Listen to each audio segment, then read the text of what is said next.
नमस्कार, मैं इंद्रजीत वर्मा और आप इस समय हमारे साथ जुड़ने जा रहे हैं जीवो मंगलम सेक्टर 6 में स्थित।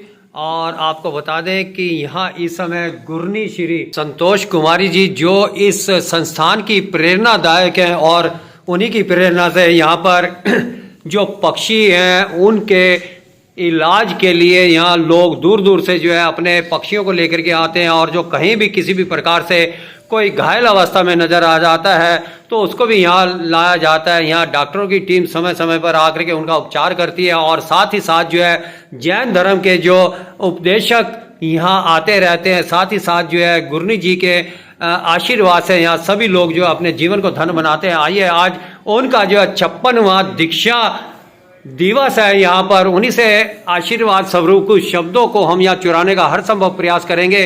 तो गुरनी जी, आपका स्वागत है हमारे चैनल में। आप बताएं कि आज जो है 56वां दिवस है आपका ये दीक्षा का, तो उस विषय पर आप क्या कहना चाहेंगी?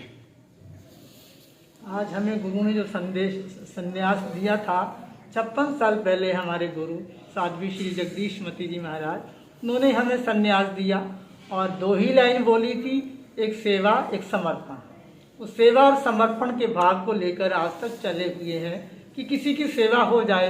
निरीह पक्षी हैं, चाहे पशु हैं, चाहे इंसान हैं, सभी की सेवा का भाव रहता है। फिर गुरुओं के प्रति, धर्म के प्रति समर्पण का भाव है कि सबकी सेवा करना है, सबके प्रति समर्पण का भाव, प्रेम का भाव बना के रखें।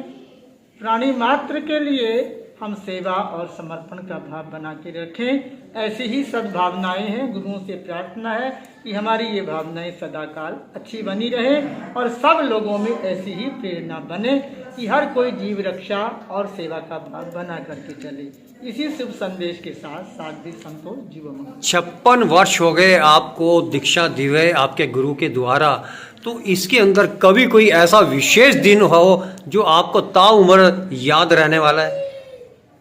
ताउम्र तो एक ही संदेश है कि हम जीवों की रक्षा का भाव रखते हैं कि प्राणी मात्र को जीने का अधिकार है इस सृष्टि में, और सभी को जीने का हक मिले और सभी को संरक्षण मिले, सभी का सेवा भाव हो, उनका समय समय के अनुसार उपचार हो, किसी भी जीव को कोई तकलीफ ना हो।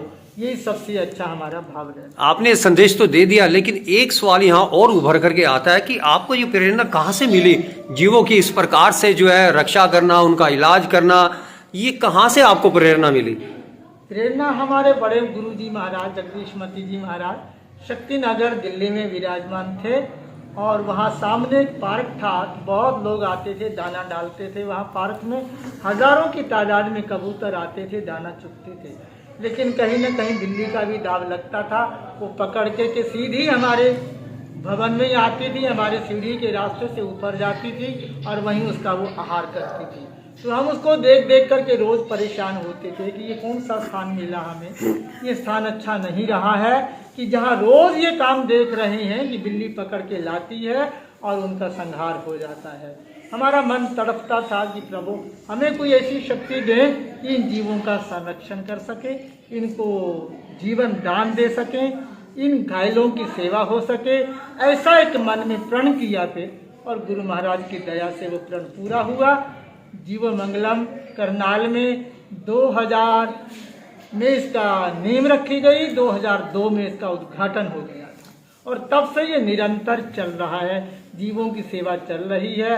हमें बहुत प्रसन्नता होती है कि हमारे छोटे से पुरुषार्थ से किसी की जान बच जाए तो हमें खुशी मिलती है बहुत। तो ये करना में ही हमारी गुरनी संतोष कुमारी जी ने यहाँ बताया कि उनको ये प्रेरणा कहाँ से मिली। फिलहाल हम उनसे एक सवाल और करेंगे कि आप समाज के लोगों को क्या संदेश देना चाहेंगे आज की परिस्थितियों में जो लोग आपाधापी में भाग दौड़ कर रहे हैं, क्या संदेश देना चाहेंगी?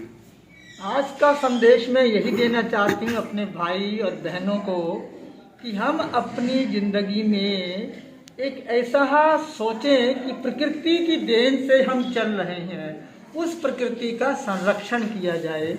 पेड़ पौधे, जल जंगल, पेड़ पहाड़, पर्वत, नदियाँ, इन सब का संरक्षण हम करें, इनकी सेवा करें, इन पर ध्यान दें कि ये पेड़ों का प्यार दें, इनका संरक्षण हो तो हमारी जिंदगी ठीक रहेगी। प्रकृति के प्रति संदेश देना चाहती हूँ कि उसका बचाव रखें, उसके प्रति सद्भावनाएं बना करके रखें। हम अपनी तरफ से यही सोचते हैं कि हम अपने जीवन से एक अच्छा जीता जागता संदेश दें ताकि लोगों में प्रेरणा बढ़े। बोल करके नहीं, एक मूक संदेश होता है कि जब हम सेवा करेंगे तो देखने वाले में भी सेवा का भाव पैदा होगा।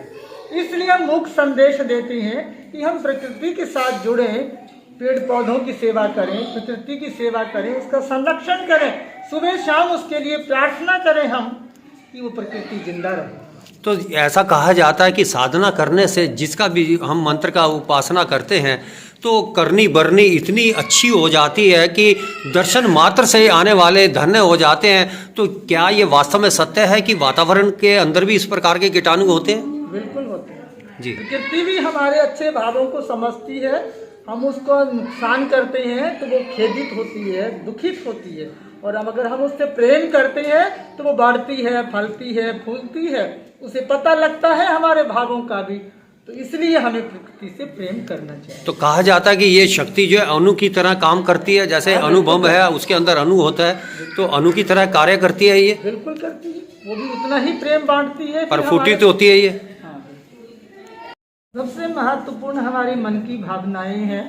हम किसी संत से भी अच्छी प्रेरणा ले सकते हैं, किसी चोर से भी अच्छी प्रेरणा ले सकते हैं, लेकिन हमारे मन के भाव अच्छे होंगे तो हम किसी की साधना से, तपस्या से, त्याग से प्रेरणा लेते हैं। और कई बार कोई दुर्भावना वाला मिलता है तो उसे गलत भी मैसेज आता है। तो हमारा मन का भाव अच्छा रहना चाहिए कि हम संत को देख करके प्रसन्न हो, उससे प्रेरणा में मिले, हम अपने जगत में, अपनी प्रकृति में आनंदित होकर के रहें। तो ये हमारे साथ जुड़ी हुई थी गुरनी श्री संतोष कुमारी जी, जिनका आज 56वां दीक्षा दिवस था। फिलहाल करनाल से इंद्रजीत वर्मा की रिपोर्ट।